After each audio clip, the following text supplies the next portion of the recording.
Américains. On est au stade où les Américains sont obligés de reculer. Ce sont ces informations assez troublantes sur le fait que le Pentagone se prépare même parfois à retirer des bases américaines un certain nombre de soldats. Ils les installent dans des hôtels pour dire mettez-vous à l'abri, vous êtes plus sûr dans un hôtel que là sur la base. Oui, ça paraît fou. Effectivement. Et puis, ce qui est intéressant à noter, d'abord, c'est que les pays du Golfe, qui ont consacré une grande des sommes astronomiques à leur défense, n'ont pas d'abri. Donc ça, c'est un énorme problème. Et le fait que ces... Attendez, vous voulez dire que des bases comme ça n'ont pas d'abri? Non, non, je veux dire que dans les pays du Golfe, s'ils doivent se retirer des bases et aller en ville, eh bien en ville, contrairement à Israël par exemple, il n'y a pas d'abri pour se replier dans les quartiers et les sites civils. Deuxième chose, c'est que ça arrange beaucoup les Iraniens que ces Américains aillent dans les sites civils, et ça a été dit sur des sites proches du gouvernement des mollahs, et bien que finalement, une fois que ces Américains seront dans des sites ou des hôtels, ils pourront les bombarder et provoquer encore plus de stress à ces pays-là, parce que frapper sur des hôtels, eh bien, c'est encore plus destructeur et encore plus gênant pour les populations, les gouvernements du Golfe. Dans quelques instants, nous rejoindra sur ce plateau Thierry Breton. Il a des chiffres inédits, vraiment passionnants sur le nombre de missiles iraniens. On voit à quel point... Souvent, je dis ça, j'aime bien rappeler ça, c'est pas par un esprit négatif, mais on se trompe dans les prévisions. On avait sous-estimé la puissance iranienne, puisque visiblement, ils ont beaucoup plus de missiles balistiques précis même. Et dans un instant, Thierry Breton va nous rejoindre, mais on va d'abord se rendre à Washington avec vous, Justine Jankowski. Je ne sais pas si vous êtes déjà avec nous, si vous nous entendez.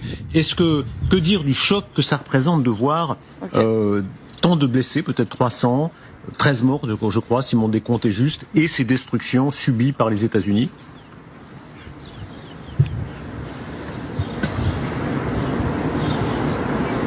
Oui, effectivement, c'est quelque chose qu'on a beaucoup vu dans la presse, qui a été relayé partout sur les chaînes de télévision, dans les médias. Effectivement, 13 morts et plus de 300 blessés. Et ça marque l'opinion publique américaine. Donald Trump a tout intérêt à ce que cette guerre se termine vite. C'est pour ça qu'on se demande aussi si ce qu'il est en train de faire, ce n'est pas de la menace, de la poudre aux yeux finalement, pour forcer l'adversaire à venir à la table des négociations, pour le forcer à trouver un accord.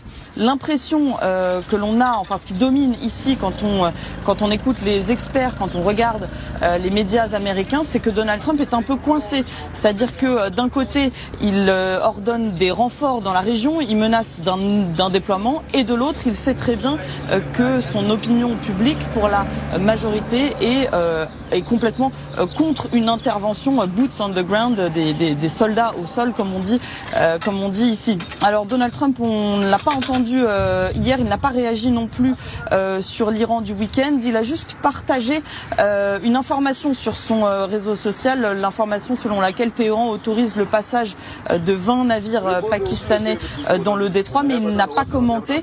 Il passe le week-end à Palm Beach, dans sa résidence en Floride, mais il sera de retour tout à l'heure à Washington, et les journalistes lui poseront sans doute des questions quand il arrivera à la Maison Blanche. Ce sera ce soir pour nous, heure américaine, et dans la nuit pour vous, heure française. Merci beaucoup, Justine. Pendant ce temps, c'est la course contre la montre pour essayer de faire ployer le régime de Téhéran. Regardez la violence des bombardements opérés par l'armée américaine et par l'armée israélienne. Ce sont des bombardements très suivis et au cœur même de la capitale de la République islamique. Écoutez cette séquence.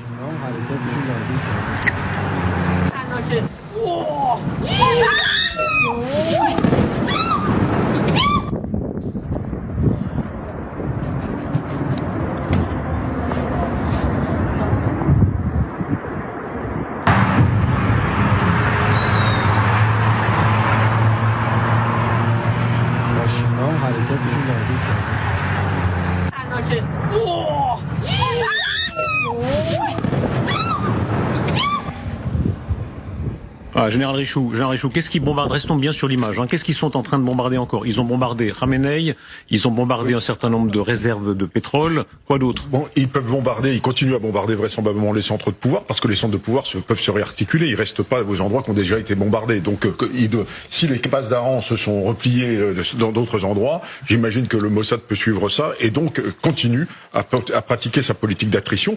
Et puis ensuite, dans une ville de 10 millions d'habitants comme Téhéran, on peut imaginer que les centres économiques, les centres administratifs ou bien les centres militaires, tout simplement, eh bien restent très nombreux. Donc c'est le problème, je dirais, d'un pays qui fait